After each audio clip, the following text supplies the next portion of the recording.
سلام، من آرش هستم و اینجا کانال تاریخ گرد هستش. در این کانال تاریخ گرد من به تاریخ و ادبیات ایران زمین میپردازم. حالا در این ویدیو میخوام به ناصرالدین شاه قاجار بپردازم و در دو ویدیوی قبلی و ویدیوی آینده هم قصد دارم به همین ناصر بپردازم. من کلا قصد دارم که داستان حکومت سلسله قاجار رو در یک سریال تعریف کنم که این قسمت ششم می باشد. وقتتون رو تلف نمی کنم، بریم ببینیم که چی شد. اگر هم دو قسمت قبلی رو ندیدید در قسمت توضیحات لینک هر دوتاشون رو گذاشتم. لینک اولی هم الان این بالا میذارم. چی شد که ناصرالدین شاه رفت اروپا؟ اگر با شخصیت ناصرالدین شاه آشنا باشید حتما میدونید که وی 3 سفر اروپایی رفته، حالا یه سفر کربلا هم رفته. به قول علی بندری از کانال بی پلاس پادکست که خیلی هم ویدیوهای جالبی داره، در قسمت توضیحات من لینک کانالشو میذارم، ناصرالدین شاه 3 بار رفتش اروپا سیاحت، 1 بار رفتش کربلا زیارت. ناصرالدین شاه اول رفتش کربلا، می‌خواستن بره زیارت. خب حالا زیارتش رو که رفتش، وقتی از زیارت برگشت چی دید؟ قحطی بزرگ ایران. الان من خیلی در مورد قحطی بزرگ ایران نمیگم، همینقدر که میگم ناصرالدین شاه وقتی داشت برمیگشت از سفر کربلا و مردمش رو دید که چقدر حالشون بده، به خاطر این قحطی دستور داد انبار نونا رو باز کنن. در همین قضیه بعداً حتما یه ویدیو در مورد قحطی بزرگ ایران که در دوران ناصرالدین شاه اتفاق افتاد یک ویدیو ضبط میکنم. حالا این ناصرالدین شاه اون موقع صدر اعظمش کی بود؟ فردی با نام میرزا حسین خان سپهسالار. این آقای سپهسالار دنیا دیده بود، به جاهای مختلف دنیا سفر کرده بود و پیشرفت کشورهای خارجی رو دیده بود. از اون لحاظ اون موقع هرچی کشورهای خارجی داشتن پیشرفت میکردن، ایران داشت پسرفت میکردش.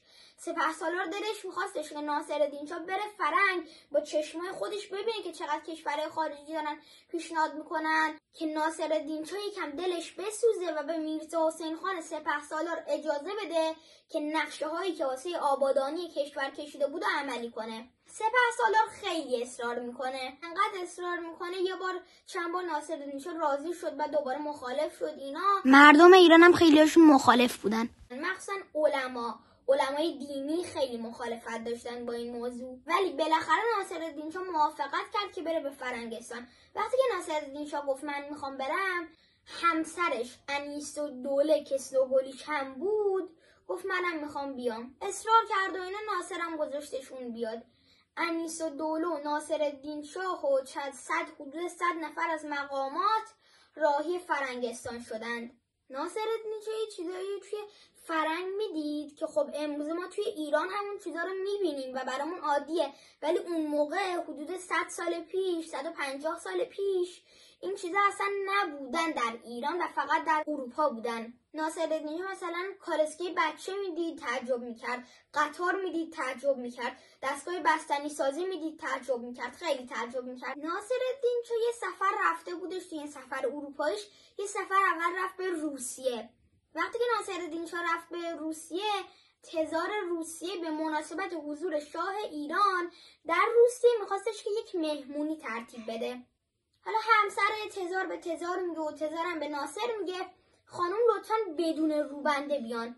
همراهای ناصرالدین شاه که این حرفو میشنون نگران شدن، با خودشون گفتن اگه این خبر بره ایران، برسه دست آخوندا، اینا ما رو بیچاره میکنن.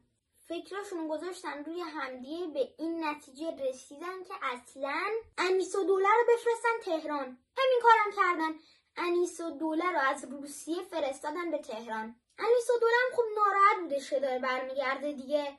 اصلاً بعضیا میگن همین شد که چون انیس‌الدوله ناراحت شدش رفتش پیش آخوندا و هی گفت این سفر چقدر خطرناکه و چقدر ممکنه اتفاقای بدی بیفته. اینا وقتی برگشتن جو آماده بود که میرزا حسین خان سپهسالار برکنار بشه.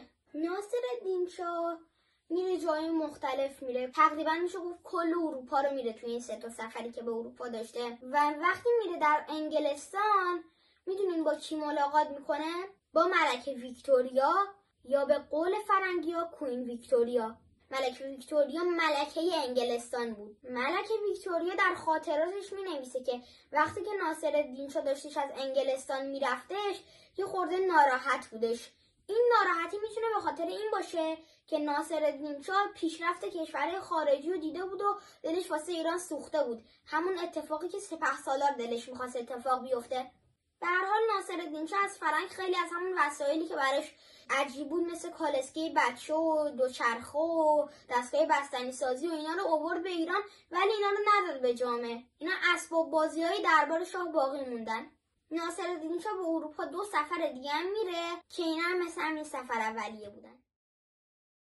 ممکنه شما اون آهنگ سالار عقیلی رو شنیده باشید که میگه وطن هستی من، شور و سرمستی من، جلوه کن در آسمان، همچو مهر جاودان. سالار عقیلی حقیقتش رو بخوایم اون آهنگو از چی الهام گرفته؟ از اولین سرود ایران. این سرود ملی ایران نبودش، ولی اولین سرود ایران میشه گفت به حساب میومد. یعنی داستانش این بودش که یه سرود آماده میکنن درباره ایران، ولی سرود ملی ایران نبودش، یه سرود معمولی بودش، یه جور سلام شاهی بود. یعنی مثلا شاه وارد میشد یه جایی، مثلا یه مجلسی بود، چیزی بودش، مهمونی بود، اینا شاه وارد اونجا میشد این سرود رو میذاشتن. یه جور سلام شاهی بودش که اتفاقا شعر هم نه. سالار عقیلی شعر میذاره، آهنگش یه جوری الهام گرفته شده از این موسیقی بودش که فردی هم که این آهنگ نوشت موسی لومر فرانسوی بود. ملیجک که بود؟ ملیجک ناصرالدین شاه بود. یعنی این پسر بچه رو میبینین؟ این پسر بچه فرد مورد علاقه ناصرالدین شاه بود که ناصرالدین شاه این پسر بچه رو اندازه فرزند خودش دوست داشت. فامیلش هم بود، فکر کنم پسرخاله چیزیش بودش، خواهرزاده یه همچین چیزی. در حال این پسر مورد علاقه ناصرالدین شاه بود که راستشو بگم خیلی هم پسر لوسی بودش، ولی ناصرالدین شاه این پسر مثل فرزند خودش دوست داشت. خب این از ویدیوی کوتاه امروزمون. اگر ویدیوی بعدی که در مورد مرگ ناصرالدین شاه باشه الان آماده شده، الان با احتمال بالا دارین روی صفحه میبینین، میتونین روش بزنین و برین ببینینش. اگر هم دوست دارین کانال بی پلاس پادکست که یه جوری سفر اروپایی ناصرالدین شاه و منبعم اون کانال بودش فالو کنید که من توصیه میکنم حتما این کار انجام بدین. این بالا هستش، اون هم میتونید ببینید که خیلی هم کانال جالبیه. خدافظ.